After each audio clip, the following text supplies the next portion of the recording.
All right, so I'm working on a Stihl FS 91R, and this is basically a special engine that takes mixed gasoline, where the oil is mixed into the gasoline, but it has an intake and exhaust valve. And I'm not going to get into right now the reason why manufacturers do that. It probably also caused a lot of debate, and I'm not an expert from this industry, so I won't probably do much commenting on it. But the point is, it's kind of like a four-stroke with no sump. And one simple advantage is that when you have a sump, you have to keep the sump at the bottom, like a lawnmower. And so if you take a machine that you're flipping upside and down, like a weed whacker or a chainsaw, then it's not a good combo.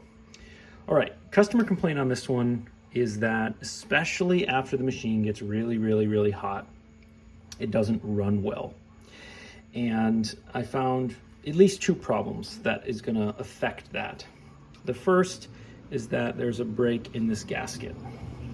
Now, depending on your experience with two strokes and small engines, it may not be clear to you why this gasket would cause a problem, because if your valve cover on your V8 or V6 or four-cylinder in your car is leaking, you normally just get oil leaks. You might, on a Volkswagen, get a fuel trim fault because the engine's running lean, but it's pretty rare.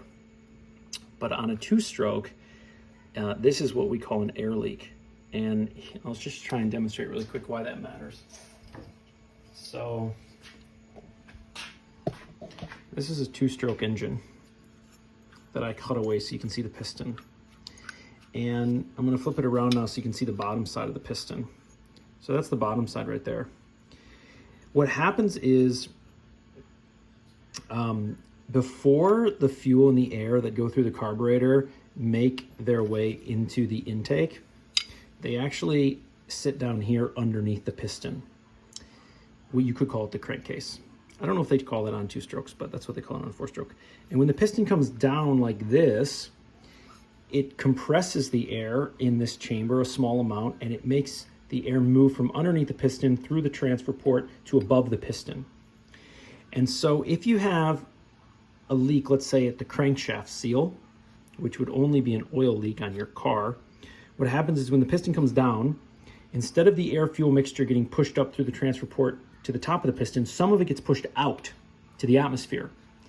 And then when the piston goes up again, it creates a small suction here, and through that same crankshaft seal leak, you suck in air. The problem with that air is that it wasn't pre-mixed with fuel because it didn't go through the carburetor. And so you end up with a leaner mixture, and that's what's called an air leak. Now, this is a standard two-stroke. This is, again, the special four-stroke, two-stroke, whatever you want to call it. And it's not entirely clear to me if a leak in this area will cause a problem, but I'm fairly confident that it will. And so we're going to replace this. And if you know with great certainty that this won't cause an air leak, then I'd like to know, because I've not worked on tons of these. But I know that air leaks on two strokes cause major problems. This is like a four-stroke, two-stroke hybrid type of thing.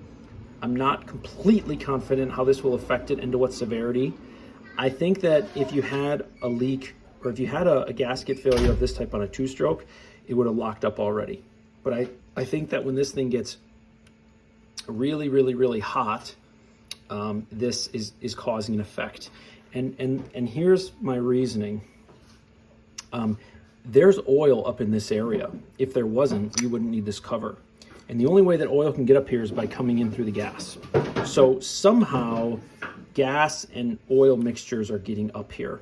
And I don't know the exact pathway because I've not torn these engines apart, but at some point it's going to affect the air mixture. So that's the first thing. Second thing is, because these have valves, they have valve clearances. And the clearance is basically the gap between the rocker arm and the valve stem. And the reason that this matters, if it's too loose, it'll click and clatter, and when the rocker arm depresses, it won't depress the valve all the way. If it's too tight, the valve can't completely close and you lose compression. And metal expands as it gets hot. And so the clearance has to be such that when everything is cold and shrunken, you have the right opening and closing of the valves. But then when these valves and the rest of the cylinder head and everything heat up and expand, you still have the right clearance. And I'm not going to show you, but I just looked up in the Stihl manual that it's supposed to be 0.10 millimeters. Now to check the clearance on this, you're going to have to modify a feeler gauge, because the rocker arm, it doesn't just sit flat, it actually has like a collar that goes around the side like that. And in order for that feeler gauge to fit in, you have to trim it. So the other thing that you need to do is you have to check the clearance at the right time.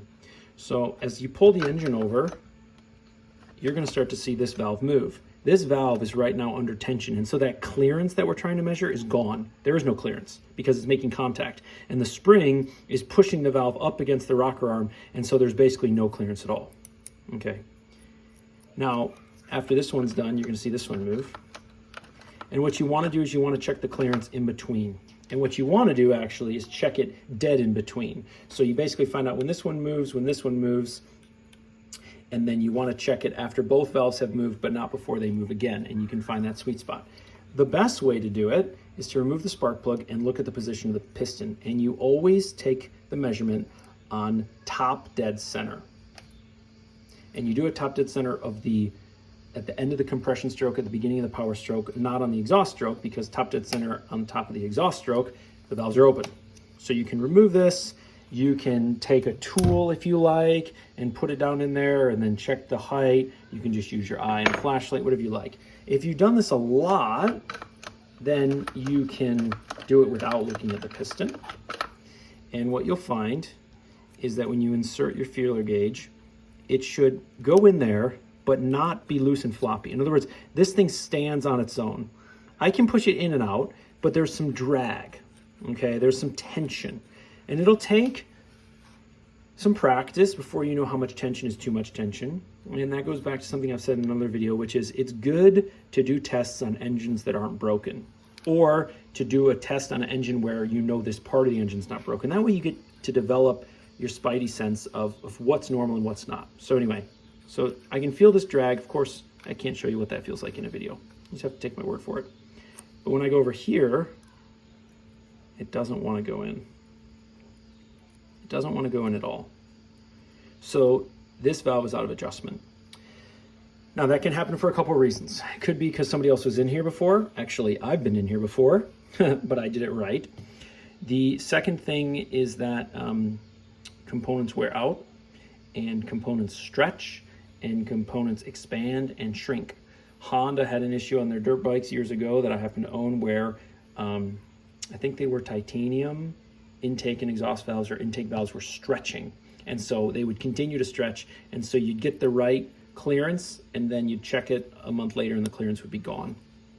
So I'm going to adjust these, and if it's too tight, what that means is that this valve cannot completely close, which means during the compression stroke you have leakage. You would have low compression, and that problem is going to get worse as the engine gets hot, because that valve is going to basically grow in length as it gets hot. And so what we now have is a finding inside the machine that corresponds to the customer's complaint, which is after the machine gets very hot, after doing like 3 lawns, it starts giving me trouble and it stops running as well. Now, it is essentially impossible to guarantee that the findings here will fix the customer complaint. As you get experienced and as you see the same thing over and over again, you can grow in your confidence to say that those two things are related, but you never know until you do the repair and you test it, because there could be a third thing wrong with this machine. And so as a young mechanic, it can be exciting to find something wrong and to guarantee the customer, oh yeah, I found your problem, it's only gonna be $45. But when you get burned a couple times and you promise the customer that it's gonna get fixed and then it's not, you start to speak in a slightly different way, where you say, well, here's what I found. I know it needs to be replaced. I know it will contribute to the problem you're describing, but afterwards, I'm still gonna have to make sure there's nothing else wrong, because you can only often find one problem at a time. So keep that in mind. Try and keep your language with customers not too authoritative, because especially if they know absolutely nothing about engines, you're going to talk gibberish to them and they're not really going to hear what you're saying. They're only going to hear your tone and confidence level. And if you portray the wrong confidence level, you're going to sort of overpromise and underdeliver. And even if it's only 10 more bucks or one more business day, they're not going to be happy. So anyway, I hope that was helpful to someone. If not, give this video a thumbs down. Go check out Steve's Small Engine Saloon. His YouTube channel is really good. He's pretty funny, and he's probably a lot smarter than me. So go check him out. Take care, folks.